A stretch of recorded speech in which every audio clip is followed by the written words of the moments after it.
Hey Trekkies, it's summer, and you know what that means. It's time for Creation Entertainment's Trek to Las Vegas 2025. This year, the convention has been expanded to a 5-day schedule, August 6th through the 10th at the Rio Las Vegas Hotel. Meet all your favorite Star Trek pros in one place, and hey, maybe you swing by Vic's Lounge and you see our panel. It's a great way to meet people in person and have some fun with your fellow Trekkies. If you can't make it to Star Trek Las Vegas, of course, there's also other events around the country this year. Trek to Orlando, August 23rd through 24th. There's the Trek to New Jersey, September 6th and 7th. And finally, the Trek to Chicago, November 22nd and 23rd. We're looking forward to meeting as many of you as we can this year. So make sure that you get ready to trek to Las Vegas. Hey, this is David Jones, and you're listening to Open Pike Night, the best podcast to have on in the background.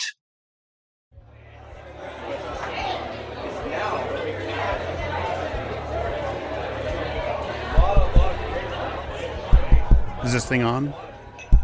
Hello.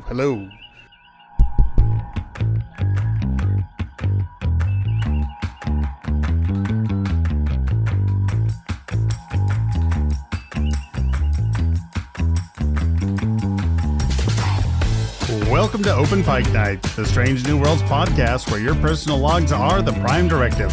I'm your host, John T. Bolds, here tonight with an amazing guest on stage and callers waiting in the wings to take a look back at some of the smaller roles our favorite actors took on before their names were on the poster, as well as some of the shining guest stars in the Star Trek universe. Joining me tonight are my co-hosts. First up, the man who named Under the Cloak of War as his favorite episode in a season that also contains those old scientists. Podcast redshirt, Jesse Bailey. Look, it's not that Those Old Scientists isn't amazing. Obviously, it's amazing. But Under the Cloak of War has so much more, dare I say, David Jones, meat to it. And the man who is just so extra, host of Green Shirt and Newbies Trek Through the Next Generation, Cameron. Yeah. See, I went opposite of extra. I get it. Expectations. Yep. Okay. All right. And as if that all weren't enough, tonight we're joined by an actual member of Starfleet Black Ops, straight from the moon of Jagal, actor and model Mr. David Jones. David, welcome to Open Pike Night. Thanks for having me. It's an honor. Thanks for being here, man. I mean, we've had callers who have been guest hosts before, but this is our first caller who has also been a guest on Open Pike Night, I believe. After Melissa Navia, of course. Yeah. So you're a very exclusive club. Awesome. That's awesome. Absolutely. Well, let's just jump into it then, David. What did you want to be when you were growing up? I don't even remember. Like, that was so long ago. I always grew up watching Star Trek, so I'm sure my earliest memories were always wanting to be in Star Trek. I even had a Data costume when I was a kid growing up that my grandma made for me. And I still actually have the toy phaser with me. That right there. Nice. That's a good phaser. Yeah, exactly. I grew up I think my first ever movie was First Contact. I don't remember if I ever saw Generations in theaters. So that just made me grow up with the franchise. And after COVID, I just decided to get into it finally and stop procrastinating. That's cool. Now, before that, were you pursuing modeling before COVID then, or how did you get into that? Yeah, actually, it was actually a funny story. It was Max actually modeling underwear for a local store. And then we ended up, obviously you guys know the movie Bad Santa with Billy Bob Thornton. Mm-hmm. So that was actually one of my first ever photo shoots, was doing a Christmas themed Bad Santa photo shoot. So I'm sure you can tell how that went. And it just trickled down from there. I just had a lot of people say, you have the look. Well, let's go shoot something. And it just kept going year after year. And finally, after COVID, that first year, a few friends of mine were like, why don't you go take it to the film industry? It's only down the road from you. And here we are. Mm-hmm. Nice. How many years were you doing it then? About 7 years. I haven't done it much since I got into acting, because obviously time availability is so chaotic. But yeah, well, it just started when my debut was in Gotham Knights. And then a few people were, when I was on set on Gotham Knights, were like, "Oh, I was on Star Trek: Strange New World season 1." I'm like, I'm gonna get there one day, and I saw the opening, and that was it. Very That's cool. awesome. Were you doing it full time, or was it just kind of a side gig, the modeling? Just part time here and there, just being creative, having fun, right? So, how accurate is Zoolander to the world of male modeling? That was a little bit not my area of expertise, but it was. I definitely know people that definitely do that, and it's interesting. Well, let's listen to Abby's question now then. Hey, Open Pike and David. This is Abby Summer from the First Flight podcast. I love background actors, and I love watching background actors. It's one of the things I do when I watch TV, and especially Trek, because there's a lot going on there. So could you tell me something that you have done as a background actor that you didn't expect to make a final cut, but actually did? And what do you do to pass the time if things get a little tedious and boring sitting around waiting for all the things to happen? I figure that background actors get a lot of that, just like you do when you're in any type of performance. So I hope this finds all of you well, and that we get to see David doing more background stuff. Under the Cloak of War was exceptional and sticks with you, and we will all talk soon. Great question, Abby. I always enjoy your content as well, too. So when I was doing Under the Cloak of War, that selfie I took with all the facial scars, I was actually expecting that to be my big intro into Star Trek. But it ended up being when we're on the moon of Jagal and you see us filling with all the gadgets and computers and stuff like that. That ended up being my intro to Star Trek. And the only time you see me with all the facial scars is actually in the Sonic shower scene with M'Benga when he's having the flashbacks. And you don't even get to see it. I'm like, come on, man, really? But in between takes, like, especially on Star Trek, like I have ADD, so I can't sit around for 12 hours doing absolutely nothing. And you never know if you'll never get back on Star Trek.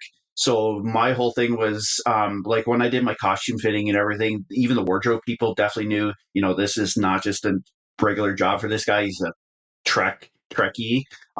So that I think they all appreciated that. And, all the wardrobe people talk with the ADs, et cetera, et cetera. So I think they started realizing that on set. So they let me walk around even when we weren't shooting and stuff like that.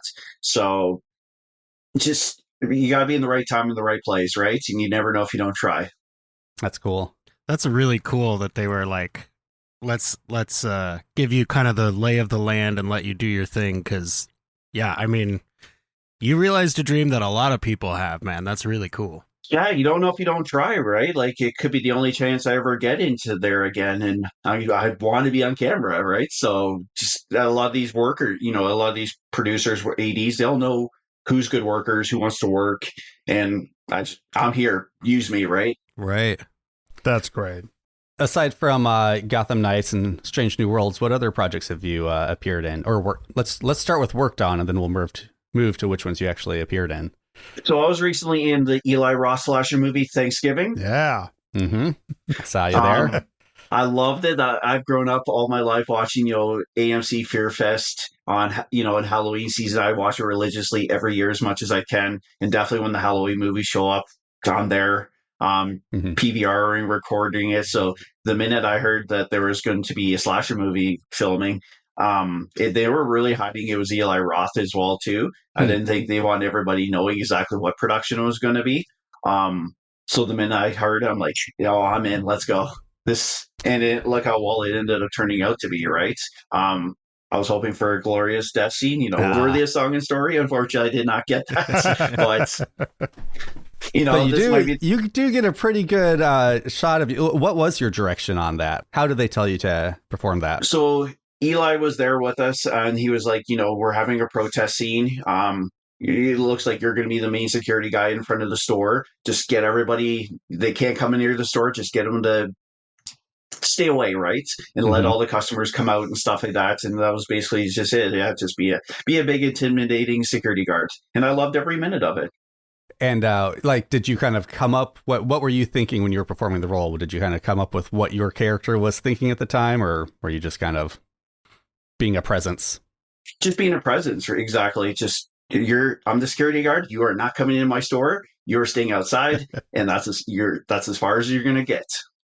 So when they chose you to be the security guard in front of the door, that kind of gets the featured security guard in that sequence. Like, are you all lined up and they kind of walk by and picked you out, or was it kind of more happenstance? How'd that work out? So, have any of you seen Thanksgiving? You've seen Thanksgiving, right? Yep. I just watched it last night. Thank you for giving me a reason to finally get to it. So I was actually at when they're the main cast go to the Right Mart just before they rush the Black Friday sale. So I was there as well too with the other guys, but I think the camera cut me off on both spots. You can't see me there as well too. So there was about 7 or 8 of us, all security guards, hired for the job to be in the movie, right? But he only picked maybe 2 of us to actually get used the whole time, and everyone else was behind the store, just out of focus, right? So I don't know, maybe there's, producers are seeing something, the directors are seeing something in me. Like I am mixed race, so I don't know if that's helping with all the BIPOC that they're really looking for right now and using in Hollywood. Or just maybe it's almost my time. Yeah, there you go. Bruce Willis was an extra, Stallone was an extra. You don't know if you don't try, right? 100%. Exactly. So what other productions have you been on? See No Evil. I was an Anchorage police officer in See No Evil. You Are Not So Invited to My Bat Mitzvah, the Adam Sandler Netflix movie that came out during the strike. I was playing a bat mitzvah waiter. That was a lot of fun. Adam Sandler was fantastic with all of us. And you get to see you work with Adam Sandler, right? How fun is that? Heck yeah. And unfortunately, because of the strikes, there's been a few others that have yet to come out. Oh, okay. Okay. So more to watch for. Keep an eye out for those. Sweet. Yeah.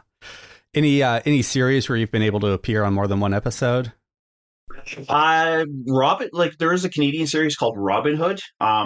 So that was not affected by the SAG-AFTRA strike. It was all a Canadian production. I was playing a police officer in Robin Hood. The show that it unfortunately did not do so well on IMDb. But it was a fun Canadian production. I got to play a Sherwood Forest police officer with lines as well too. And nice.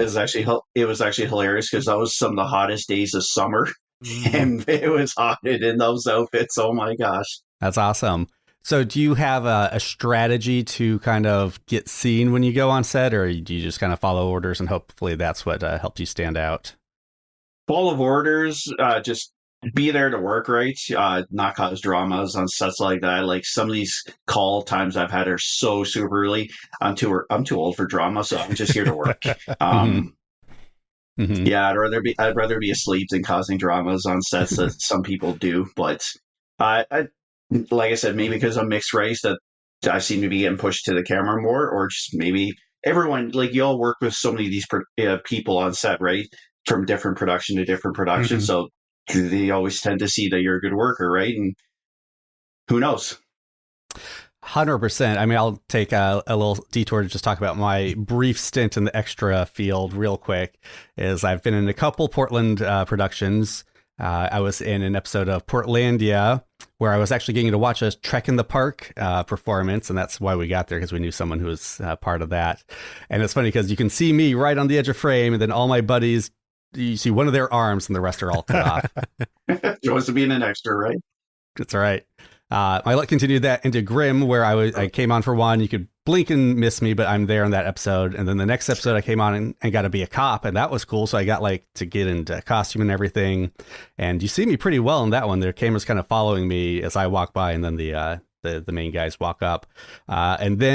And this is the lesson, everyone, is I got a call to come on and be a cop again. I was like, this is it. I'm going to be like that cop who's always in the background. I've got my blood splatter kit from last time. It's going to be great. So, of course, I was like, yeah, I'll do it. But I had just had my kid, and we did not really have a set babysitter call sheet yet. So I was desperately calling all my friends to see if someone could watch the kid. And like the day before, the casting lady called me. She's like, yeah, you haven't confirmed on our website yet. I'm like, yeah, I'm still trying to find a babysitter. And they're like, oh, well, we need a confirmation now. So sorry. And then they never called me back. So that's brutal. Be punctual, everyone. Don't have kids. I can't. Oh, wait, no, sorry. That's interesting, Cameron, because I if I were going to pick out a role for you, like based solely on profession, I don't think cop would be it. But that's no. That's interesting. Well, like to I said, know. they gave me the blood splatter kit, so I was the Dexter. I figured. Right. Yeah. Right. But I was definitely I was there and I was clocking where the cameras were and like the setups, and so one of them they were like, okay, and then once you walk off screen, just kind of go over in that direction. And I was like, well, they've already said the next shot is going to be pointing that way, so I'm going to have my character walk that way. And sure enough, you can see me way in the background in the next shot. I love it. That's funny. But yeah, no, it's a lot of fun being on set, right?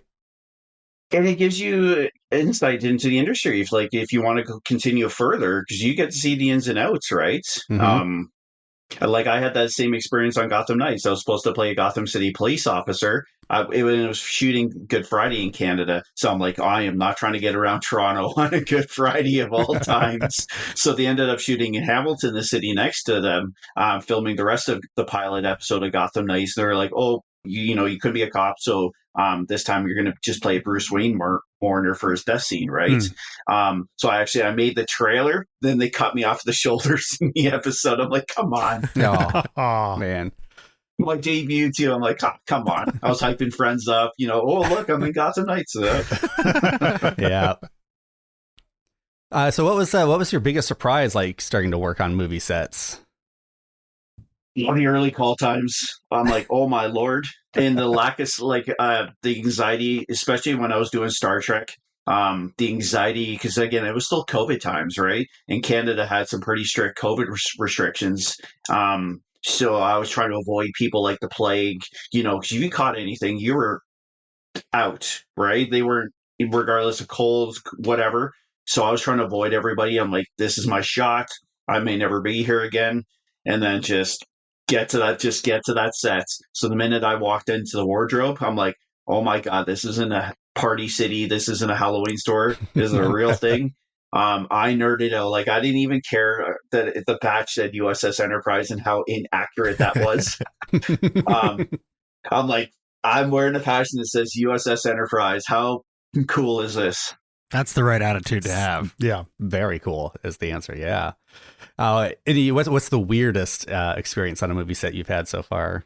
One of the funniest and maybe weirdest is when we're shooting You're Not So Invited to My Bar Mitzvah. So it was almost about 1 o'clock in the morning. Everyone's been there since like 8 o'clock in the morning the previous day.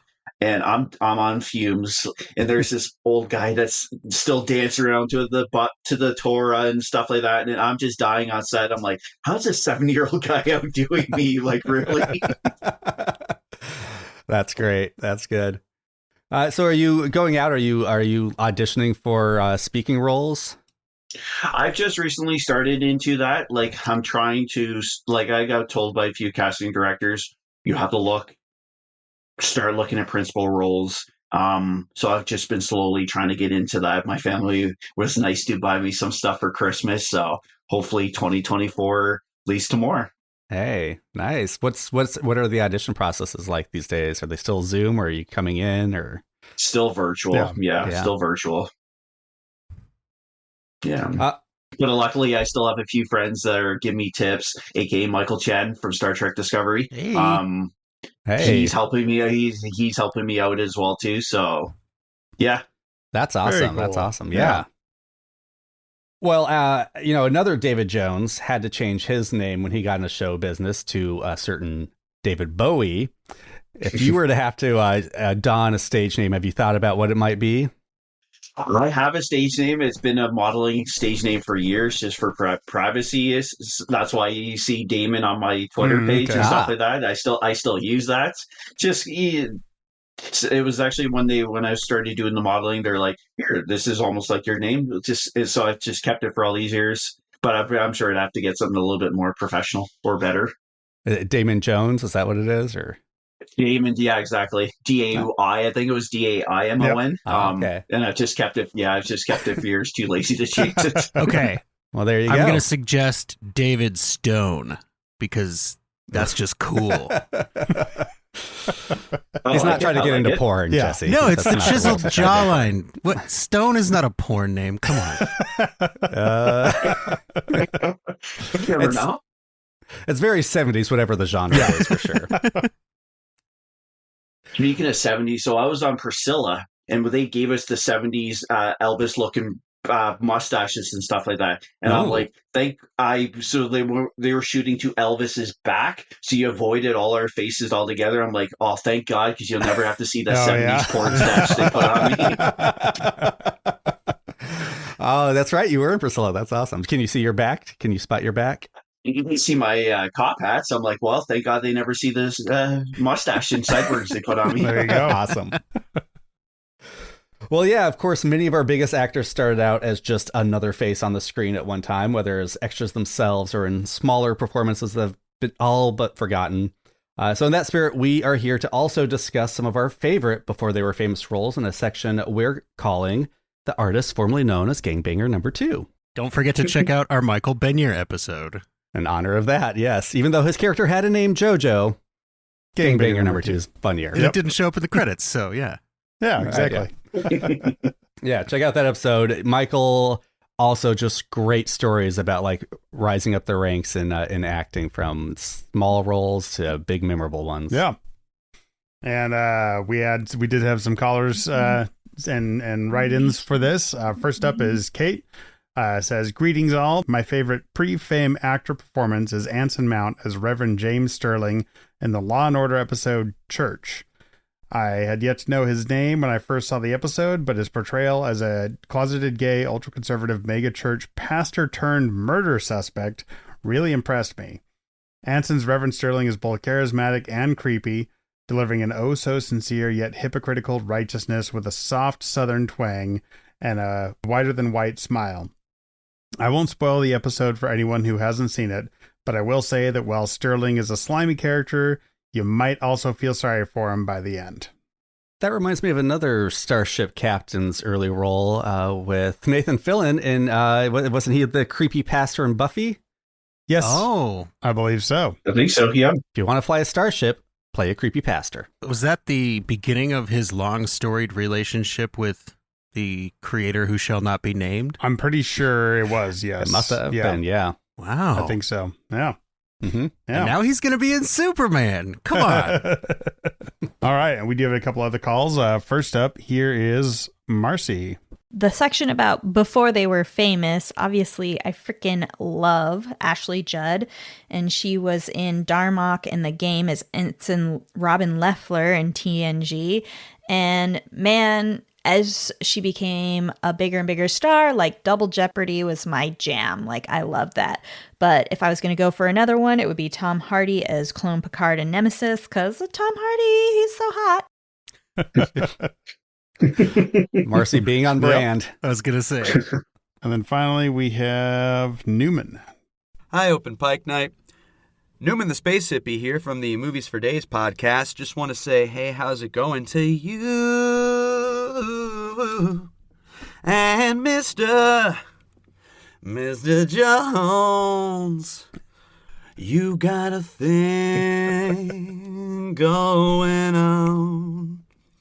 And it's pretty cool to say hey to you, man.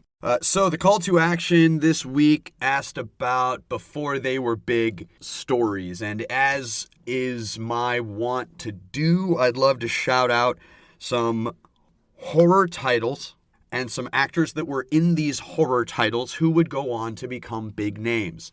These are in no order, and there's no organization to this at all. Kevin Bacon, early in his career, appeared in the first Friday the 13th. Charlize Theron, very early in her career, appeared in Children of the Corn 3. Leo DeCapps appeared in Critters 3, very early in his career. Jennifer Aniston, as many know, appeared in the first Leprechaun movie with the great Warwick Davis. Renee Zellweger in The Texas Chainsaw Massacre, The Next Generation, for those keeping score. That's part 4 in the series. And Katherine Heigl in Bride of Chucky. Mr. Jones, I'm sure greatness is also ahead for you. And dude, you've already realized such a massive dream that I think deep down a lot of us Trek heads are very jealous of. So a happy day to all at the Open Pike Night. This is Newman the Space Hippie out. I'll second Katherine Heigl with the classic Under Siege 2 Dark Territory. You sure? Yep. I think you're the only person who saw that movie, John. I saw it, but I don't remember anything. I did. anything. Yeah, it's crazy. So many people were background like extras, right? Or it's some of this list is some of the biggest people in Hollywood now. Yeah. Yeah, I mean, you kind of forget that actors usually have a long, long career before whatever role, brought them to your attention. It's always fun to kind of go back and watch those movies and be like, look at that baby face right there. Yeah. Sadner when he did Nuremberg, and then he goes into Star Trek. Or I was even going to say myself, Femke Janssen. She was in the Next Generation, then goes into Goldeneye. Mm-hmm, mm-hmm. Oh, man. And she's in that really strange new movie, Boy Kills World, where the main actor is a Skarsgård, but he's mute. So his internal monologue is played by H. John Benjamin. And Famke Janssen is like the main antagonist in the movie. So I'm glad to see her back in things. Check out that trailer because it is very wacky. All right. Well, we each brought 3 of our favorites kind of before they were famous performances. So it looks like, John, you're starting us off. Okay. Mine is, I guess if I had to pick a single person, I would pick Michael Fassbender from this, but I'm just going to shout out the entirety of Band of Brothers because there are tons of huge stars in that. And it's funny because there's also a really great after they were famous role played by David Schwimmer in that series. If you haven't seen it, I think he really, really helps cement the tone for the series. And, but I will say Michael Fassbender, he's in, I think 5 or 6 of the episodes throughout the whole. I believe the character he was playing survived the war, but he is never the focus of the episode. But it's like this giant movie star is just sitting there, now. But also, I think it was Tom Hardy's first acting role, and he's even a smaller role, but he's got some lines in there, and yeah, there are just tons and tons of people in that series. Mm-hmm. Mostly men. Yeah. I cannot miss the opportunity to, whatever the opposite of a positive shout out is, mention the while they were famous random scene with Jimmy Fallon in Band of Brothers. What and why? And did somebody owe him a favor? Why was he in that? I did not like that, but like you said, it's the still a series bit itself, of a tear-jerking scene. It's not a to terrible me just scene. lost all its gravitas, but it is an amazing series. Fully agreed. Well, I really want to thank Newman for calling in with that list of horror movies. I actually kind of thought of doing that too, just because so many people did get their start in horror films. I want to single out Kevin Bacon, who, he's fine in the movie, but his death scene in the first Friday the 13th is one of the greatest death scenes of horror movie cinema and cemented Tom Savini as a special effects artist, which leads into my choice, which I kind of reflects John's as well, as I'm going to kind of mention a cast and not a single person. Instead of going on to Friday the 13th 2, Tom Savini went ahead and worked on another camp slasher movie called The Burning. And The Burning is a kind of stereotypical summer camp slasher film. What I love about this movie, and it does not get the love it deserves, is if you pluck the villain Cropsy, the burnt previous caretaker of this summer camp who is here slashing teens left and right, if you take him out of the movie, if you take that plot out of the movie, it's actually a pretty good kind of summer camp comedy. And that is solely because of the performances of 3 of the actors here. We have Jason Alexander, Holly Hunter, and Fisher Stevens, just as wee bitty baby-faced teenagers. And they're putting out, these are all great little characters that you enjoy watching. They're actually funny on their own outside of the horror movie context. And it's just one of those performances watching it, you could go, oh yeah, these 3 are going to do something someday.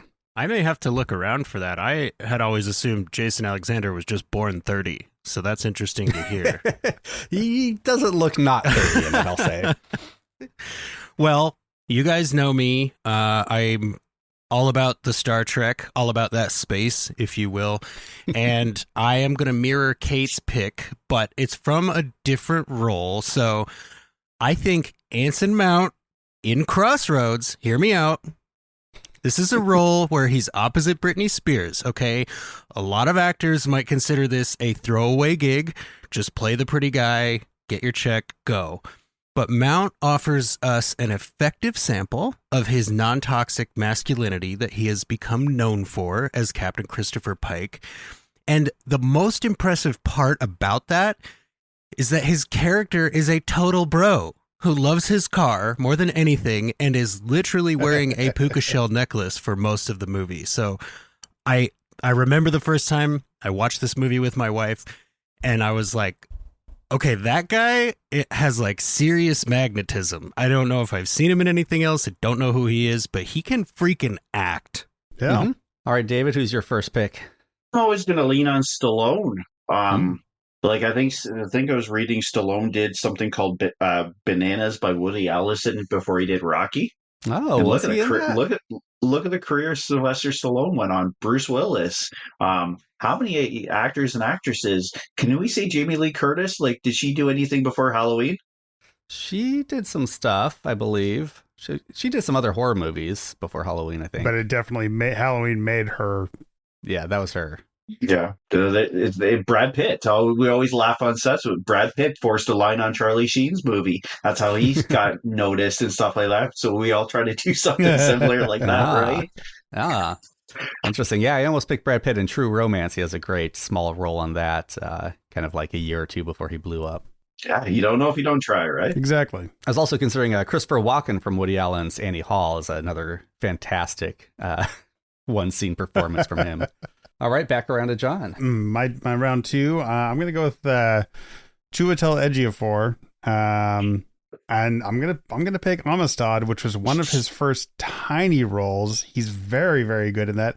Also, just remember that movie because it has a massive cast, and it was a massive movie when it came out. But it sure seems like it's like gone by the wayside these days. But holy crap, is that movie just jam packed with stars? But it was like his like second role. And then, I mean, he didn't have a lot of big roles. And then he made a splash in Kinky Boots and then Serenity. And then it was kind of off to the races there. I want to say probably what made him I think Inside Man. I think his little role as the other cop with Denzel Washington in Inside Man might have been what really started getting him noticed, because he took off after that and became a huge star. Yeah, I mean, he's just one of those performers that has a presence. Like, whatever you first saw him in is what you remember him from. To be able to step into the cast of Firefly and, like, make your mark on their movie is deeply impressive. Yeah. And yeah, if you're not part of that cast, like, the tone of Serenity and his character specifically is so precise. Yeah. Like, to be able to hit that. All right, my number two is what should I go with? Let's go with Jeff Goldblum in Nashville. I don't think he has a single line in this movie. I don't think he does. But he has such a presence. He's the best character in the movie. You're laughing every time he's on in his weird, like, 70s Western getup, riding his big old chopper.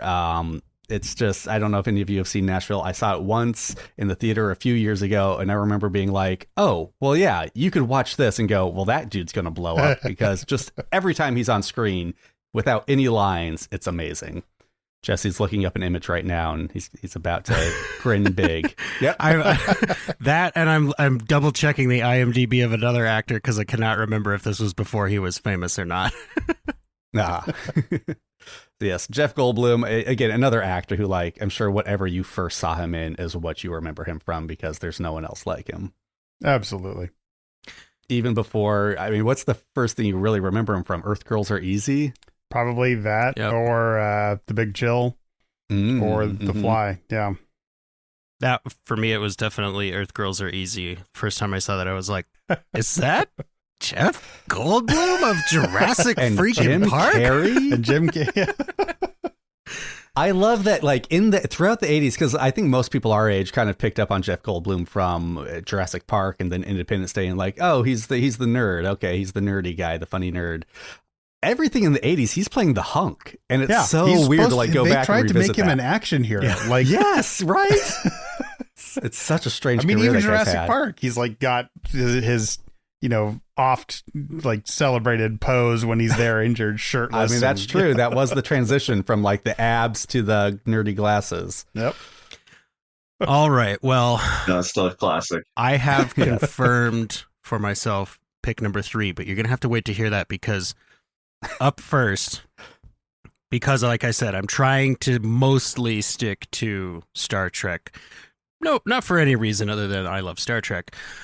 Rainn Wilson, in his first credited movie role as Lonk in Galaxy Quest, which I'm sure everyone listening has seen, but if you haven't, please watch Galaxy Quest. It's a movie that lovingly jabs at the Trek-obsessed nerds that I so readily identify with. And he was able to keep the joke running during his time as Dwight on The Office as a big Star Trek fan. He famously wanted to name his child after a Klingon.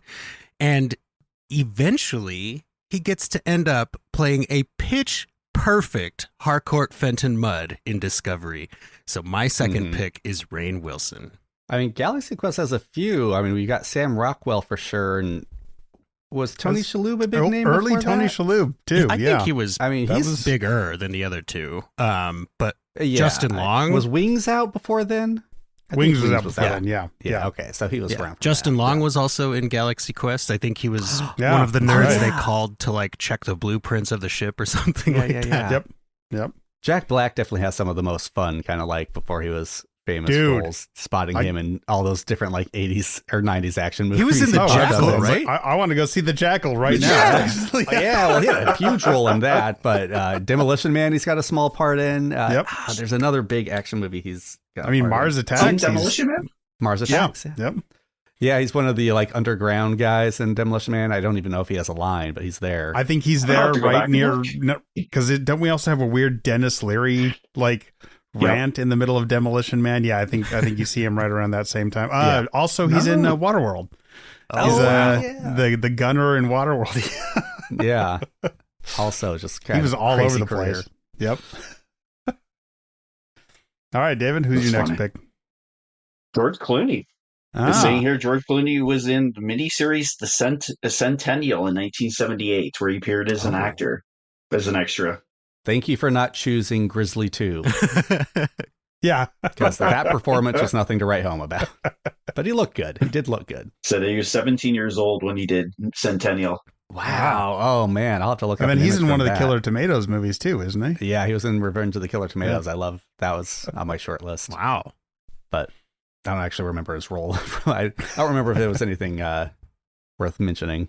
Yeah. I loved him in From Dusk Till Dawn. That's still my favorite George Clooney Oh, man. movie. 100% for sure. Yeah. Yeah. Also, I mean, like that was, I think part of that, a lot of people saw that as like his breaking away from the ER hunky doctor. Like, oh, this guy can play something else besides just a good looking face. Mhm. I really love Yeah, and then He was ruthless. He was ruthless in it too. Yeah. I really love anytime somebody starts watching ER for the first time, they're like, is George Clooney is in this? Yep. Damn right. My last pick, I'm going to go with comedy. I'm going to go with Steve Carell and his run on The Daily Show with Jon Stewart as one of the contributing members. Because, like, this was back in when it was the news show, and even just before it was the news show. And then all of a sudden he went from popping up on segments now and then and there to the 40-year-old virgin, like almost an immediate jump between those two. I'm like, man, and then just took off from there. But I always like fondly remember his time. He was great. He was great on that show. Every comedian back then, like that show is a who's who of early 2000s, late 90s comedians. Mm-hmm. A lot of those people went on to get their own shows in a similar format, even. Like, it was Exactly. definitely a Yeah. star maker. Yeah. Mm-hmm. So before my final one, I do kind of want to give a shout out. I was going to do this one, but it wasn't an acting performance that I wanted to mention. So honorable mention to Ricky Gervais and his singing career before he started acting with Shauna Dancing. It's spelled Seona Dancing. If you're a fan of cheesy 80s synth pop, you, like me, might actually really enjoy the music. I think he's got 4 or 5 singles from it that I have on my playlist. It's good stuff, but it is just so bizarre hearing there's not an ounce of irony in this music. He is so sincere and earnest when he sings with Shauna dancing. And to go from that to like what Ricky Gervais has gone on to do and become, like, it's night and day. So it's very bizarre. Look up a picture of him. It's crazy. But my actual final pick, I will go with Peter Dinklage.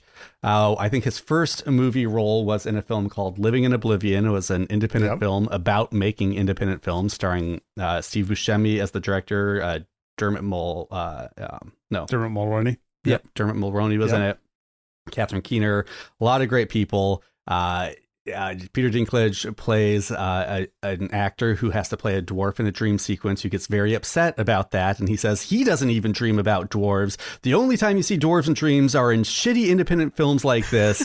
Obviously taking the piss out of Twin Peaks a little bit. It's a great performance from him, and you could watch it and go, that guy might actually go on to do some stuff. And I think it's safe to say he did. I gotta just jump back one moment to Ricky Gervais, Cameron. I really wonder now if his like offhand joke in the UK office about having sung for a band called Foregone Conclusion was a reference to his time as a musician. I have to 100% believe that it was. Man. Yes. I would hope That's so. so cool. I love it. Yeah, it was just, that was one of those mind-blowing discoveries where you're like, wait, I need to re-examine my place in the world with this new knowledge. Seriously. All right. Well, my last honorable mention, because now I know we can do those, is a little bit of a cheat. But I think it fits right in here because she doesn't have a ton to do in the episode that she's in, but she fully embodies the role. And it's tiny little bit of a Deep Space Nine spoiler, Cameron, but nothing that's going to ruin the plot for you. Gabrielle Union as a Klingon in Deep Space Nine. I believe it's like within her first 2 or 3 credited roles ever. It was definitely before she was the Gabrielle Union. But like, man, she understood the assignment, and you totally believe her as a Klingon on a bridge of a bird of prey. But my actual pick for this, and this is the Who's one... Gabrielle Union? I think I recognize the name, but I couldn't name anything. If you in. Google her, you will go, oh, I know who All right. Gabrielle Union is. Okay. So my actual pick for this is the one that I had to look up, is going to be Chris Evans in Not Another Teen Movie. He was in a few like TV shows prior to that. He was also obviously in the Marilyn Manson Tainted Love music video as the same character. But yeah, you could see that it was like, oh, they cast him because he's pretty and he fits the teen movie heartthrob role. But like he really brought it with that. Like that. He is one of the funniest parts of that movie. 100%. Because I went into that movie like, oh, they got the pretty boy. I'm like, this guy's hilarious. Well, and then like the same thing with Push. I'm like, oh, they just got the good looking guy. I'm like, oh no, this guy's really good. Yeah. And he gave us such good meme fuel, right? Because after the Avengers Infinity War Part 1 came out, people were able to put "That's America's ass" over the shot of him with a banana and whipped cream. Yep. And it was like, I mean, he feels like the kind of guy who could laugh at himself, and I appreciate that about Chris Evans. Yeah. The one part where I was completely sold on him watching that movie the first time, Not Another Teen Movie, is when the little brother accidentally punches him trying to fend off bullies, and he's trying to stop the fight. The little brother actually hits him, and he just starts beating the crap out of the little brother. His reaction when he gets punched, I'm like, oh, he is fully into this role. Yeah. Like, yeah, that's a good pick. I might need to watch that movie again. I know. Oh, you guys, you know what? I'm also going to toss out Ryan Gosling in Are You Afraid of the Dark? Oh, he's really? in one episode. He's like maybe 13. And when you see him, you're like, oh, that's Ryan Gosling right there. But I believe it was a Canadian produced show that got really big on Nickelodeon here in the States. So there's actually quite a few big names in that show when they were children. And I'm not going to sit here and pretend that you could watch that and go, that guy's going to be huge someday, because that's not the kind of role that it is. But like, I was watching through it recently with my wife, and I was like, "That's Ryan Gosling," and she was like, "Yeah, this is like his first thing. Did you not know that?" I grew up watching that show. Yeah, Yeah. that was definitely a very popular show up here. And yeah, there were so many great actors and actresses that came out of a lot of the Canadian productions. And like one of the best TV theme songs of all time. Like kids of a certain generation will still get goosebumps by hearing that song, and not so much for the Goosebumps theme song, in my opinion. Oh man, yeah. All right. Well, yeah. Let's start talking about Star Trek. I mean, we did a little bit for sure in both those sections, but we had another write-in for you, David, from Gaynor Jones. Is there a relation there to that? That's my mama. Oh, okay. She says, "Hi, this is David's mom. Son, I am so proud of you doing Star Trek. I remember as a little boy, and Grandma made you your data suit." Oh, we got some backup on that story. There we go. "You would not take it off. I had to argue with you to do it. I swear, people, if I didn't put my foot down, he would have ate, slept, and gone to the bathroom and school in it. David, what uniform role would you want to wear next?" I want to be a Klingon.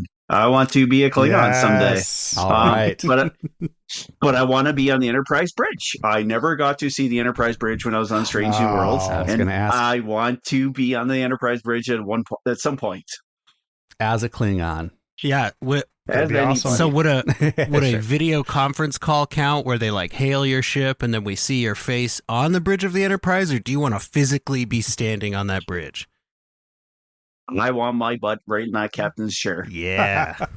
I like it. I'm thinking If they let me, of course. alternate timeline, some kind of weird thing going on with that. I could see it. I like it. So when you wore the data outfit, would you also get into like some white paint and just paint your face white? Because I feel like that's what my kids would do. I do. Like, even I still have the photo this day. And it still has the white data paint on it right there. Oh, hey. That's cool. Unfortunately, my grandma made this for me when I was a kid. I think it was about 1996, and I think I was just watching Best of Both Worlds before that came out. So I think that's when I really got into Star Trek. But unfortunately, she passed away during COVID, so she never got to see me put on the real things. Oh, dang. That's too bad. Yeah, But but she was there, and she was making sure I wasn't getting editing out. Yeah. Yeah. Hey, there you go. Exactly. She was your first Bernadette Croft. I think I met Bernadette Croft when we were in the wardrobe. I was going to ask. Everyone was still behind masks and N95s and stuff like that, so it's hard to guess everyone's faces. But I'm pretty sure she was one of the people that was there, altering the suits and everything. The wardrobe people were great. That's awesome. She Yeah, and Jess Bush stick out with those Aussie accents on a Canadian set, I would imagine. Jess Bush was great. Like, I remember I was there for a couple of days, and we were doing long days, right? And she had kids there. Everybody, Jess Bush was fantastic with everybody. I have nothing but great memories with her. Very cool. Great. So outside of Strange New Worlds, would you say Next Generation is your like home Trek, the Trek you really grew up on and it got you into it? Yeah, I would say so, but I've always loved the Kirk movies, the Shatner movies. Like, I will die on the hill right now and say I liked The Final Frontier more than I did the motion picture. I think there's a case to be made. there's a there. lot of people on that hill with you, I would guess. Yeah. Like them sitting around the campfire and singing all the songs and everything. Like it had its moments. It was not the greatest Star Trek movie, but it had lots of great moments. And James Cromwell. Yeah. And James Cromwell. Jeez. We were talking about him before hitting record. I'm now realizing I'm not making a reference to something that was appearing in this episode. So when you were on set, David, like, were a lot of the other extras big Trekkies, or were some of them like, yeah, I'm just here for a paycheck? Like, what was the makeup of that like? I'm guessing, like, I knew like a lot of my friends are extras, so that we've all been on different productions, right? I don't think they were as enthusiastic, like, as big as a Trekkie as I was, and I am. I know a lot of them, the others were in Discovery as well too. Because again, it's all filmed here, right? But I think I probably would take bragging rights. So that was probably the biggest Trekkie out of that whole bunch of people. Nice. Yeah. Excellent. That Star Trek, like we're saying, is full of great guest stars, whether they were known for their acting chops ahead of time, like many of those villains, or, they were just working actors putting on a uniform or the alien forehead appliance for a day or two and making a paycheck. So here's a few of our favorites. Galaxy guests. Oh, nice. Galaxy guests. I didn't tell these guys ahead of time because I knew they would nix it. It's a good punchline when you have to repeat it. Yeah, that's right. The best. When you have to hide it from your co-host until you reveal it. Galaxy guests. Yeah? It feels like it should work better. It feels like it should be better. I don't know. I think it's good. I like cheese. I'm here for it. It's good, Cam. Yeah. All right. Well, first up, let's hear from some of our callers. Here is Marcy. Favorite Star Trek guest star? Well, I know Carol Kane wasn't necessarily a guest star, but damn, her portrayal of Pelia was amazing. And when she popped on, I was like, yes, Pelia. But if you want me to pick another one, I'll go ahead with Rainn Wilson as Harry Mudd. He was hilarious, and it was a great character. And here's Abby. And as far as my favorite guest star, that's really hard. I guess I would really go back to The Most Toys in TNG and call out Saul Rubinek, who plays Kivas Fajo, because he is amazing in everything he does. And that performance and that episode and that ethical quandary would not have worked without him being stellar. And if you want more of him being stellar, I'm plugging again for all of you to go watch Warehouse 13, where he plays Artie Nielsen, one of my favorite characters ever. Fine, I'll go watch it, Abby. Yeah. His one episode of Stargate, he brings the heat. It is a very memorable episode of Stargate, and it's mostly because of him, I think. And before we get into Kate's write-in, I just have to say, you guys, I feel very confident about having similar picks to Abby and Marcy because, they're two of our best callers. They always take the prompt seriously. They know what they're doing. So, in your face. All right, we did get a write-in from Kate. Says, Star Trek has had so many great guest stars that it was hard to choose, but I had to pick Mark Leonard as my favorite. He appeared in two of my favorite TOS episodes, Balance of Terror as the Romulan commander, and Journey to Babel as Spock's father, Ambassador Sarek, as well as one of my favorite Star Trek movies, the Klingon commander in the motion picture. At one time, he was the only actor to portray a Vulcan, a Romulan, and a Klingon.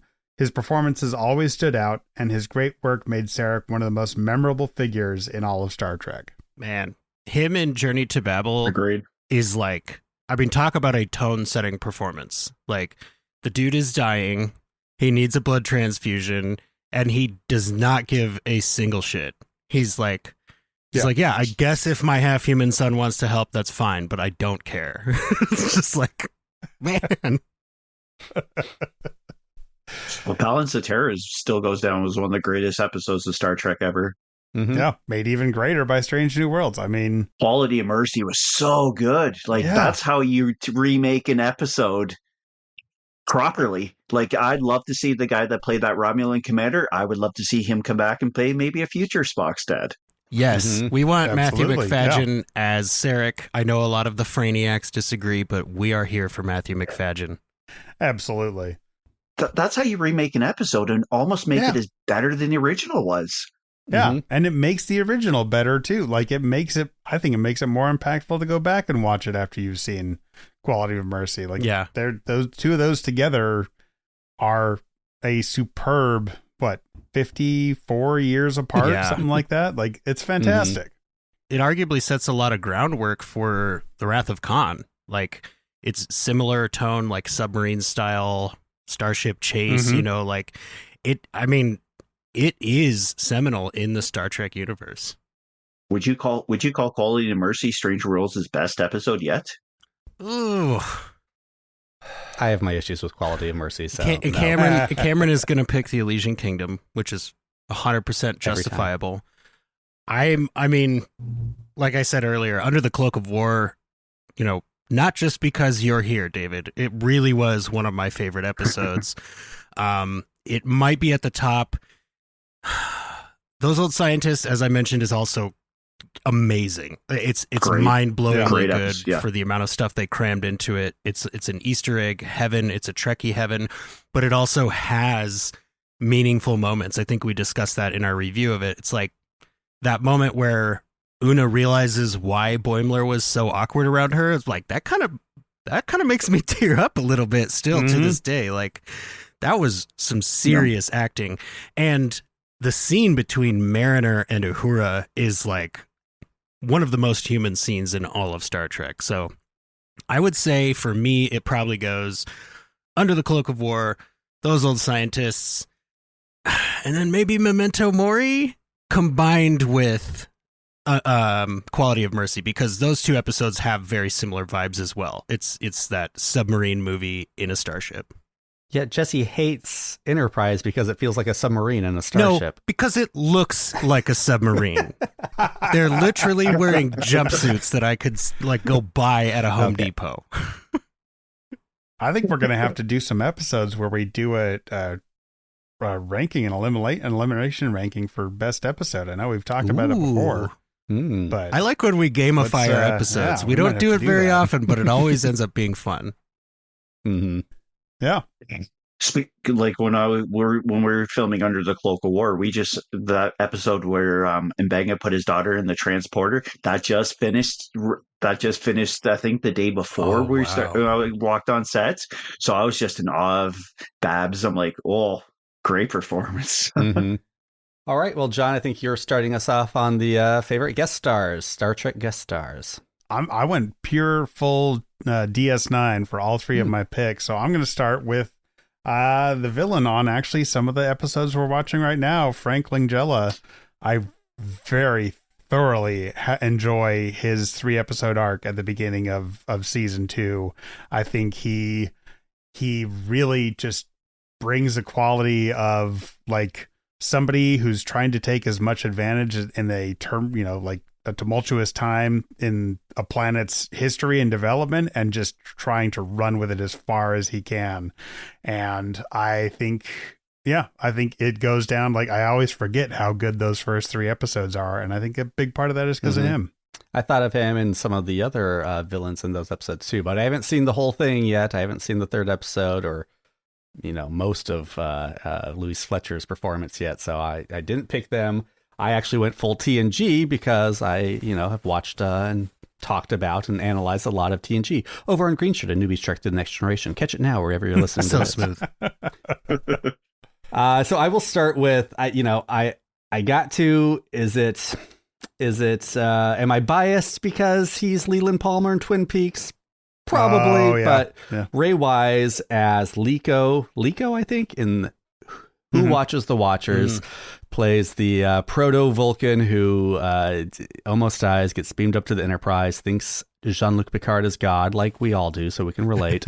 And I think it was filmed around the same time as Twin Peaks, and he's bringing a lot of that same, like, is he crazy? How crazy is he? Energy to the role. And it is a delicate balance because, like, he shoots Troy, I think it is. And I mean, he is going kind of batty the whole time, but you still have to, he still has a lot of compassion because of what he's gone through. And he's able to pull both of that with this role. Yeah. Ray Wise is just one of those actors. Like, he is amazing. And I don't understand why he never blew up more than he did. But like anything he's in, he just nails. Well, he was also big in a time where it was like, if you didn't want to be in more than a few things, you didn't have to. You could just make a living on those few things. Like, syndication was a very good model, and I feel like we'll probably get back to it at some point. This was hard. I don't know if Mark Alimo would be considered a special guest in DS9, but I know he was a special guest in TNG when he played the first ever on-screen Cardassian, Gul Macet. And it makes it really hard not to pick him because I have to pick David Warner as Gul Madred in Chain of Command. Like, yes, Mark Alimo originated the Cardassians, but I feel like David Warner really kind of became the blueprint for Mark Alimo's Gul Dukat work, like, in so many ways. He balances that ferocity with what might be called humanity, were it not for their numerous atrocities and fascist foundations. Cardassianity. Jared. Yes, sorry. The very name is racist. But the heavy gravity of that episode just lives on, right? Like Chain of Command parts 1 and 2 are rightfully lauded as classics in the entire Star Trek franchise.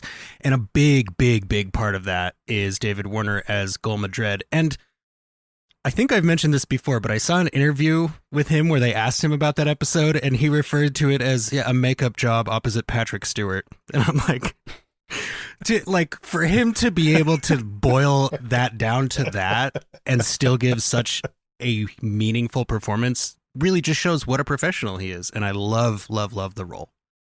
Yeah. Mm-hmm. David. I'm gonna go. I was almost gonna say John Locke when he played Admiral Quinn in the Pegasus. Yeah. Like that was a great performance. It still goes down to Pegasus will always go down as one of the Star Trek's greatest episodes ever. Absolutely. But I'm a sucker for Uncle Fester, so I'm always gonna lean on Christopher Lloyd. Because again, he's always had very comical roles, right? He had Uncle Fester, obviously the other movies he's done as well too. But to play such a badass Klingon and to do it so well, I'm always going to say Christopher Lloyd. He's always been one of my favorite actors, and I love the Addams Family. Well, and to be like one of the few villains ever who actually arguably beats Kirk, right? Like, yeah. Like Khan didn't do that. No, like it's a serious claim to fame. I mean, yeah, I know he didn't blow up the Enterprise, but like, yeah, I'll still give him credit for it. Get out of there! Yeah. So class. That is, like, I don't watch Star Trek 3 often, but his performance is probably why I would go back to watch it again. Can we go back and say maybe Ricardo Montalban, because nobody's made that kind of performance since? Oh, arguably, yeah. I mean, he's the mold, right? He's the giant pectoral muscle mold. I mean, yeah, he did such a good job in his episode. They brought him back a couple decades later to be the big bad. Yeah. Feature-length movie. It's like, was it really? I was seeing this with like the Captain Squadrons and Nerdy Up North. Do you think Christopher Plummer could have done that performance? In reverse them both, do you think they both could have done each other's performances? I think they're both good enough. Davy Jones asked. I think Davy Perez asked us that same question when we discussed Star Trek 5 with him, Star right? Trek 6 or Star Trek 6, yeah, 6. But I personally don't. I can't picture that just because of Space Seed. Right? Because like so much of Khan gets established in Space Seed, and if you watch the two back to back, you're like, oh, he didn't miss a beat. It's like one led right into the other, and there was no time between them. So that's hard for me. But I will say, I think Christopher Plummer has the chops for it. It was just like, I don't know. And it's crazy too, because Ricardo and Shatner never worked together on in the same room together for Wrath of Khan, right? And it just it works so well. Yeah. So if you guys were captains and you could captain any ship in Starfleet, what would be the ships you would want to captain? If you exclude Enterprises, I would say probably one that doesn't have a life and death situation every week. Well, no, not me, because I would say Discovery. Like. Is the spore drive maybe overpowered? Yes. Do I care? No. Like, I really feel that and what's really cool about Disco, obviously, outside of the show itself, is that the ship is based on the original Enterprise design with a more triangular hull than we ended up with on the original series. So it's like they took something out of mothballs, out of archival concept work, and turned it into the Starship. And I just, hey, Starship, unintentional pun. So I really love the look of that ship. And honestly, even the Discovery A, like, say what you will about detached nacelles, whatever people want to say, that's fine. But I love that ship because it goes from looking old in the Star Trek universe to looking very futuristic. And I love the spinny. I can't get over the spinny. Like, it's just cool.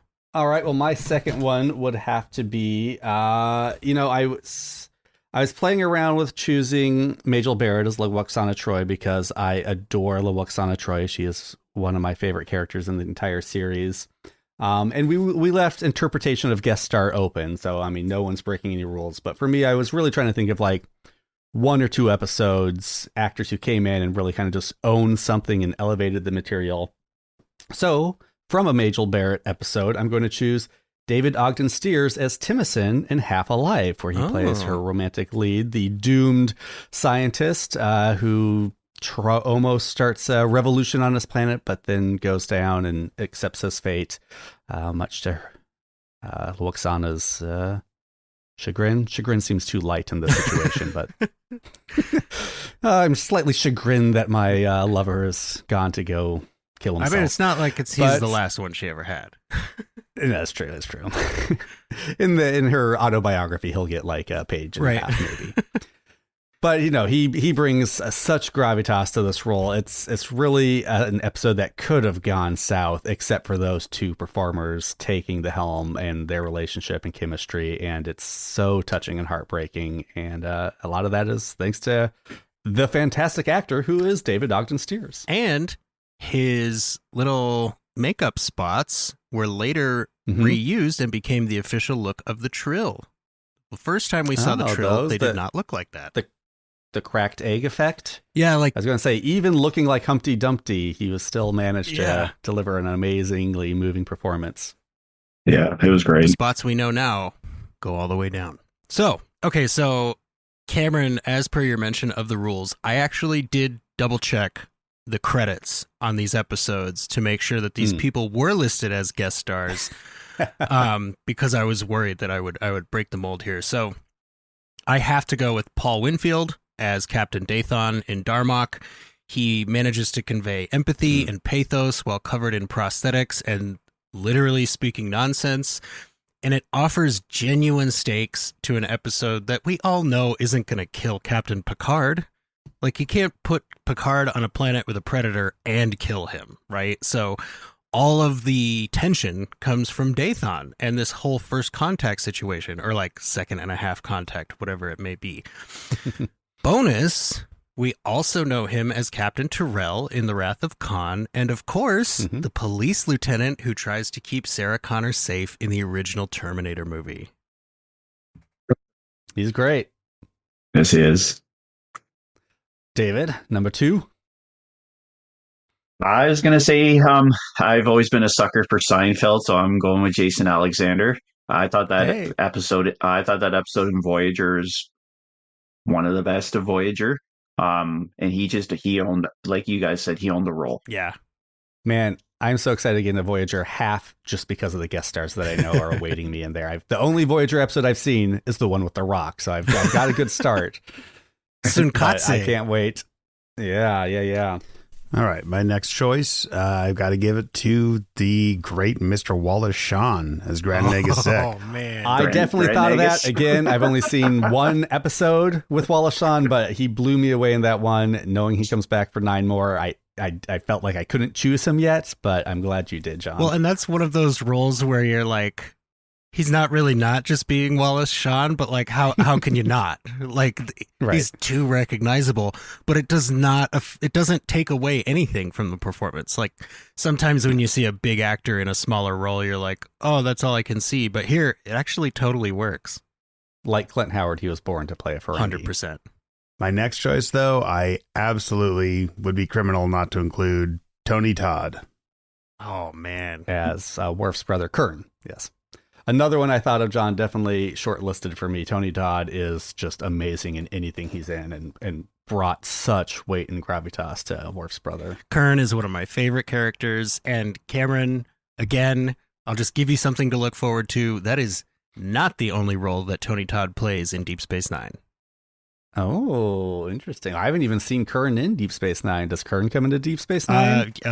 Spoiler alert, yes. I think I heard he did, yeah. I mean, I know a lot of Worf stuff comes into Deep Space Nine, and I cannot wait to see Deep Space Nine handle Worf's mama drama, because TNG's kind of handling of it is okay at best. Yeah, Deep Space Nine is is really where Worf is best, honestly.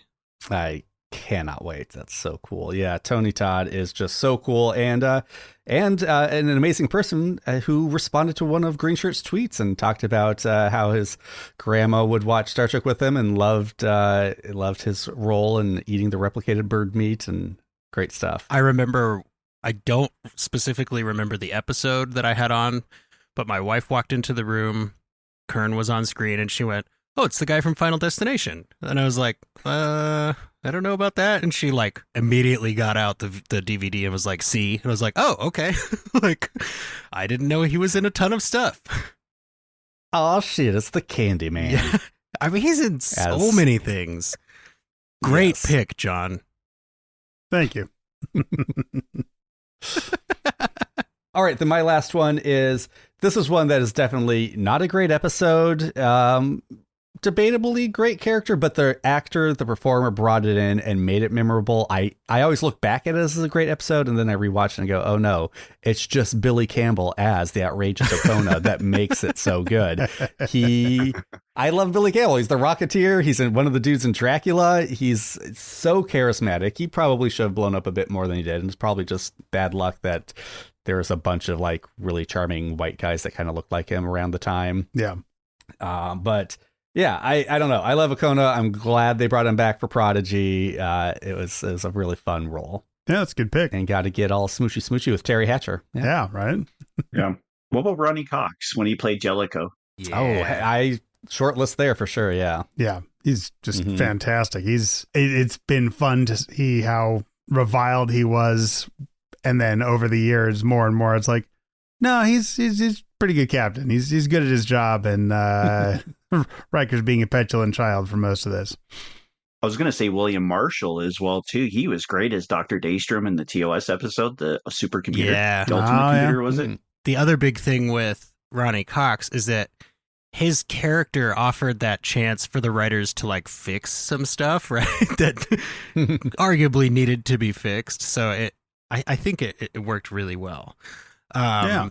So I do have one honorable mention here before I get to my actual pick, and that is going to be William Wyndham from the TOS episode The Doomsday Machine, because, I mean, wow, right? It's hard to really put that performance into words, but if I had to, I'd say it's one of those guest spots that just sticks with you, and it's also one of those guest spots that makes that episode one of the best episodes of all of Star Trek, not just TOS.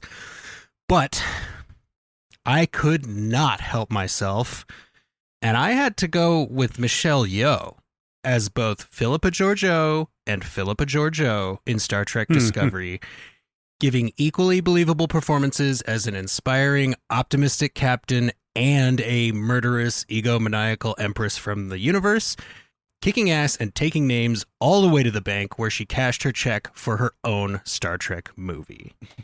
Absolutely.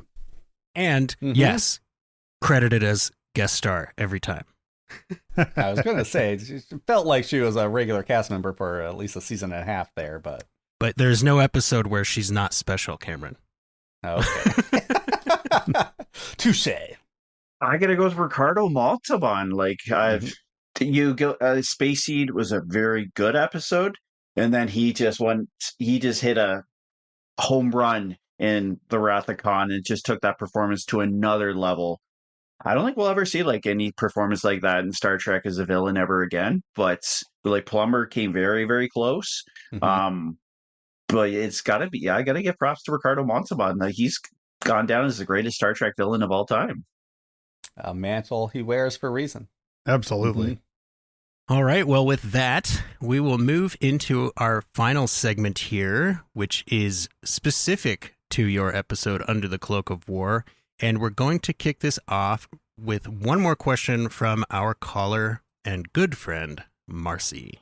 Hey, gentlemen, it's Marcy from Idle Ride Podcast. I heard you have David Jones on the show, and he was in my #1 favorite episode of Strange New Worlds, Under the Cloak of War, partially because it featured Mbenga, my favorite character, who it took me a long time to figure out who my favorite character was.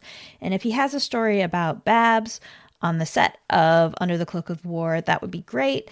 If not, tell us about those costumes. I mean, this is one of the first times we see like a super war armor related costume. Anyway, thanks guys. Bye. It's special. Like, unfortunately, being an extra, there's etiquette, and you're not supposed to talk to the main actors unless they speak to you first.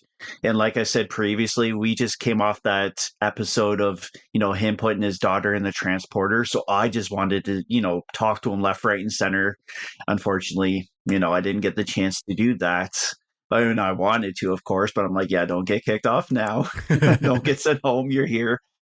Like, it's special. Those armor pieces are heavy. Like, we're on the AR wall, right? So it already was hot in there. You're wearing N95s and face shields because it was still COVID times. Putting on the putting on the costumes is special. Like I said to you before, imagine walking into a costume fitting. You don't know I was originally supposed to play an Orion in the Rigel 7 episode. So I had scheduling conflicts with my previous job, so I think I had to back out of it.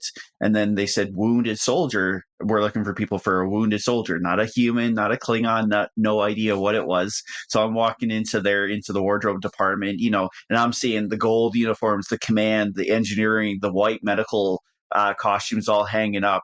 The mood board has all the rank insignias and everything, and I'm seeing phasers and all that hanging around. I'm like, oh my God, this is so cool. Like, I'm here. I finally made it. So imagine it's like being a kid in a candy store, right? Like, you're really here. This is not some Halloween costume store. This is a real thing. These are the real outfits. So I'm going there, touching everything, and I'm like being respectful, of course. So when I saw the Enterprise badge on my arm, I didn't care that it was, the Enterprise wasn't in the Klingon War. I'm like, I'm a member of the USS Enterprise. Hell yes. Still counts. It was. Yep. Exactly. Just the outfits were tight. And of course, I'm a big broad shoulder guy. So the zippers are right at the back. So I fell a few times like I was going to pull my shoulder socket out trying to get it off so I can go to the washroom. But it was cool. Like, you're walking on sets and you're seeing all the briefcases and everything that say United Federation of Planets. Like, it was surreal. Like, I was nerding right out and trying to keep her professional at the same time too, right? Like, it's special. This is Star Trek. This is the biggest franchise in the world outside of Star Wars. And I'm here. I'm a part of it. I finally did it. I finally said to myself, you're going to be there somehow or some way. And then, imagine walking on the sets and you're wearing the real Star Trek outfits. It's something that'll live with me forever. Man. And I got to be a part of one of the greatest episodes of Star Trek. Goosebumps. I totally agree. Now, you did mention being on the AR wall. We've heard that acting on the volume stage can be a little bit disorienting at first. What was that like? Oh, it's cool. Like, what you see on the air wall is what you see on the TV, right? Or streaming boxes or whatever. It's massive, and that thing puts off so much heat. Like, we were filming this at the end of May, so it was, again, like I said, you're wearing the full costumes. They're tight. It's hot in there. It's pitch black. It's dark, so there's cables everywhere. You're trying not to fall over and break your neck. It's cool. Like, the thing is massive. It's surreal. It really was. I'm like, I finally did it. I'm finally here. So they weren't. And I enjoyed every minute of it. And I accidentally almost did walk off set with a phaser. Luckily, wardrobe, they're very picky and very particular for everything, and you can't go past them. And I didn't even realize it. Like, the costumes are so heavy to begin with, so I didn't. And it's like a 3D printed phaser, right? So there's not much weight to it. And I was like, they're like, oh, you got a phaser on your waist. I'm like, oh crap. I'm like, I'm not trying to walk off with this. Like, and they almost busted for me for it, but I'm like, I'm not walking off and taking your stuff. I'd love to have your stuff. Like, I even joke with them, you can keep my paycheck if I can keep the phaser. So they weren't dripping. It's surreal. They weren't dripping glycerin onto your forehead. You're saying the sweat was real from the heat on the set. And you're doing like 14-hour days and stuff like that. It was, and you still had to wear, like I said, face shields and masks too, right? Because Canada had some pretty strict COVID protocols back then. So it was hot, but I'm like, suck it up, David. You're on Star Trek. Brutal. All right. So in this shot, David, I would say that you have a look on your face that I would describe as determined but not optimistic. Was that direction that you were given, or was that just kind of, did they give you like a mood and you managed to get that across? Yeah, they were like, you're on the Klingon planet, you're in war, just act, just look like you're playing on, monitors and stuff like that. And like I said, I didn't even think this was going to even be a part of the shot. I totally forgot I even filmed part of this. I thought when the whole makeup and everything was for the flashback scene in the Sonic shower with Mbenga, and I was hoping that was going to be the big grand debut into Star Trek, and it was definitely it ended up being that shot. But it was cool. Like you're lifelong Trekkies, so you know how to play around the gadgets and stuff like that. So you have a history with the franchise, so you know what to do, right? Just act your best and hope for the best. Very cool. Did you? And it's cool too, right? Because even on the monitors, you see like Rigel 7, Kronos. They have all like maps of everything too. I'm like, this is so cool. Yeah, and that's somewhat new to the Trek franchise, because it used to just be all green screen or backlit LCARS buttons. Did you get to know the actor next to you in this shot, who's definitely not as tall as you are? Not really. Like a lot of them, when you're put off the sets, obviously we have like what's called a background holding. That's where all the extras go and hang out and wait till they bring you for your next scene and stuff like that. Like I knew a lot of the people, so we were all chit chatting because we were already on previous stuff together. So yeah, most of them we're all just chit. It's long days, right? So you gotta chit chat, or it's gonna be a very long day of sitting around and doing nothing. So you did mention the heavy COVID protocols, but I heard on another show, Captain's Quadrant, shout out, that you literally bumped into Clint Howard. Can you give us that story? Yes, I did. So I think was it the first day we were shooting? Yeah, it was the first day we were filming. And of course, like I said, I have ADD, so I can't sit around for 12 hours doing nothing, right? So they were the crew were great and kind enough to let me walk around the set. They're just like, stay out of the way. Don't, just have fun, right? And then I'm walking up there, and I didn't even know Clint Howard was on this episode. So I'm like, and I recognized him in a second because I've seen him in Married with Children, Little Nicky, obviously the previous episodes of Star Trek. So I was just nerding out. And I wanted to go and talk to him. And I'm like, no, David, you know the etiquette. Don't do anything stupid that's going to get you kicked off while you're finally here. But I accidentally bumped into him, and he was like, oh, I'm sorry. I'm like, oh, I'm sorry, Mr. Howard. So that was really the only interaction I had with him, or I definitely would have loved to talk more if I could have. Man, I thought you were going to be like, oh, you started talking to me. I can talk to you now. Okay, so in episode, you broke the dam. It's hard too, right? You signed non-disclosure, so it was even hard not, keeping that quiet for the longest period, right? Yeah, a long period. Jeez. So we're kind of dying to know, how are the craft services on Strange New Worlds? Oh man, I got fed. That was some of the best food I've ever had. A film project or TV project. I've had some really good ones. I was on a Q's and they gave us like these barbecue spare ribs, and they're like, don't, because I was playing a male nurse. They're like, don't you drop any of that on your outfit. Of course, I accidentally did, so I had to take that out very quickly. But Star Trek, everything except for the instant coffee.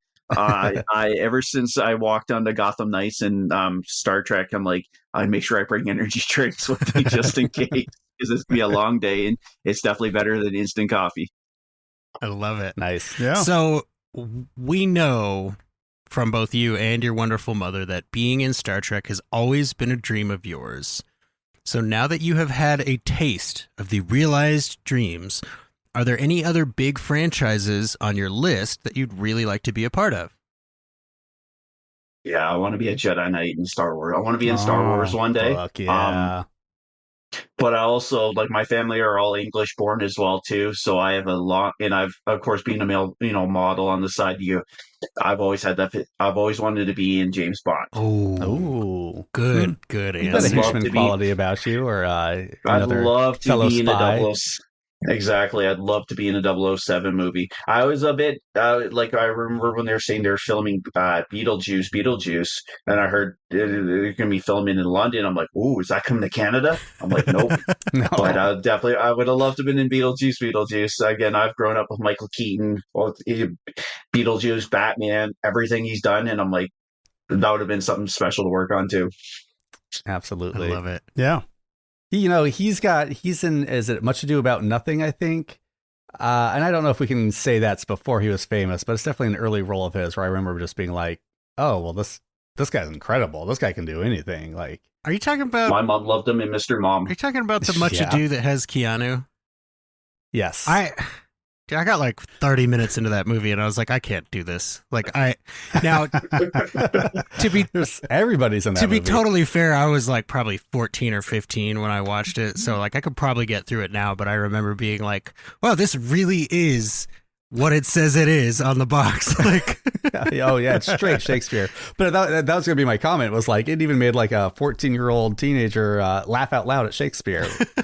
Well, Michael Keaton's performance. you were a much better read 14-year-old than I was. I have no doubt. But look at the slag Michael Keaton got from going from Beetlejuice to the Batman role. Everyone was like, "Oh, you can't play Batman." Like, oh, that turned out right. Oh man. I recently saw an awards acceptance performance of him where he like really stuck it to all the people that said he couldn't be Batman, and it was fun to see. Because growing up, like my first exposures to him really were Beetlejuice and Batman. So later on, when it's like, oh wait, he's a comedian. He does a bunch of comedies and stuff. Like, oh, I did not realize this. And I don't think going back, I don't think comedian is the right word, but yeah, like, oh no, Michael Keaton to me has always been a serious actor. So Yeah, this could be controversial, but it still goes down as one of the greatest Batman movies ever. Oh, Both that and Batman Returns. Like, I will go on the limb right now and say I like Batman Returns more of a Christmas movie than Die Hard. I like that take. I don't know about that, but it is my favorite Batman Yeah. movie, so I'll give it that. It's usually in my top 5 Christmas movies. well, David Jones, Open Pike Night is an Open Mic Night themed podcast. So do you have a joke for us today? Not really a joke, but I did tease it to you guys earlier. A funny moment. I'm actually a pretty quiet guy, so I'm not one to pop jokes or anything like that. But a funny moment I had actually was at Toronto Comic Con the last year before COVID hit. I met with Marina Sirtis. Mhm. So that photo I shared with you guys, I was wearing a Superman Under Armour shirt. Mhm. And it was one of the funniest moments I'll ever have with her.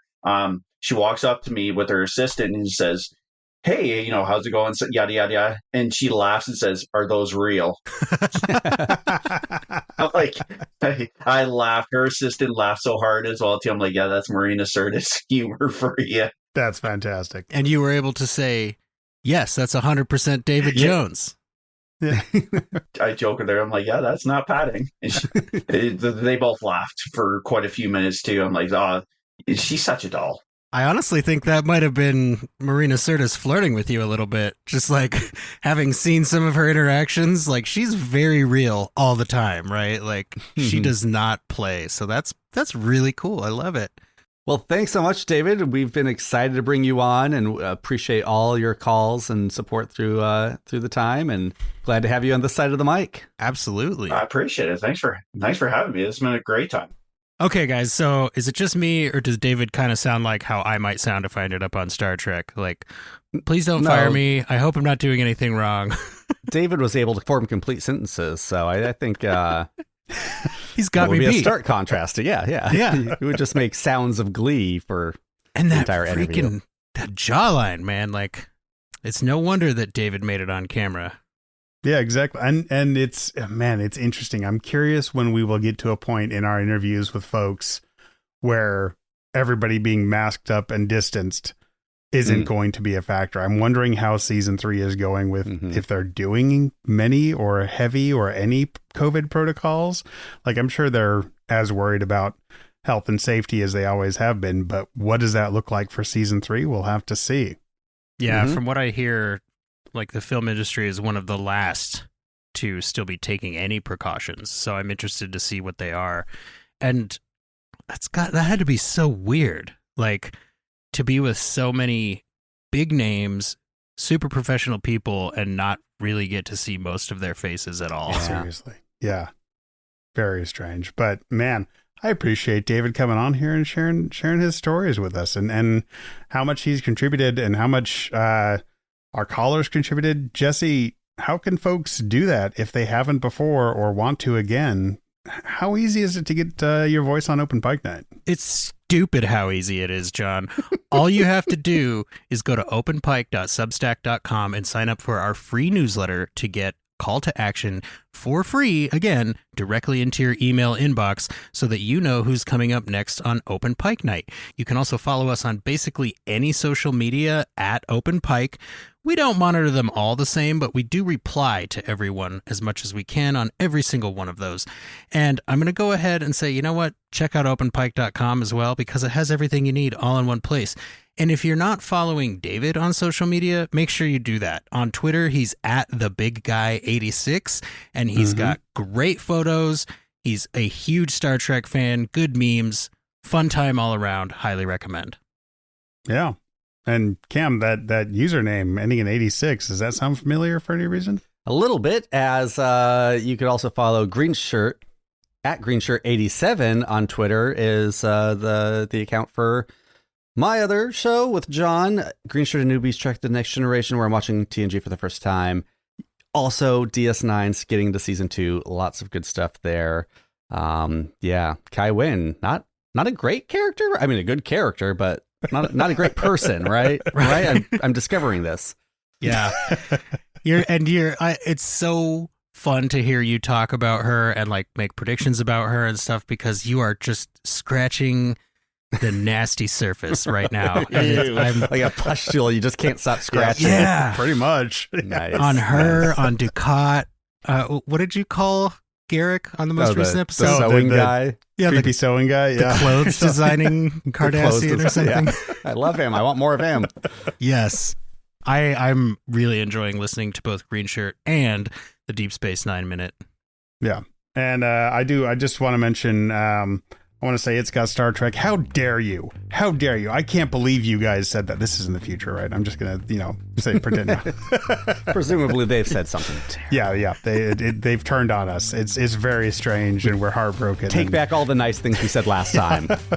We're starting a podcast beef. Yeah. We're sick of being in a community. Yeah, exactly. If you want to hear what they said, go listen to the most recent episode of It's Got Star Trek. I'm sure they said something horrible. We just read a marketing newsletter that said drama brings more people than unity. So exactly. We need a beef. Will you be our beef? It's got Star Trek. We didn't start this podcast to make friends. Will you beef us, please? That's how it works, right? That's pretty crazy. That is how it works. Yep. Oh, well, thank you once again for joining us. Beef stroke. Yeah. Nice callback. Thank you. We have to clean up all the beef stroganoff, so be sure to clean up after yourselves. Be sure to tip your servers. You can go anywhere you want, but you can't stay here.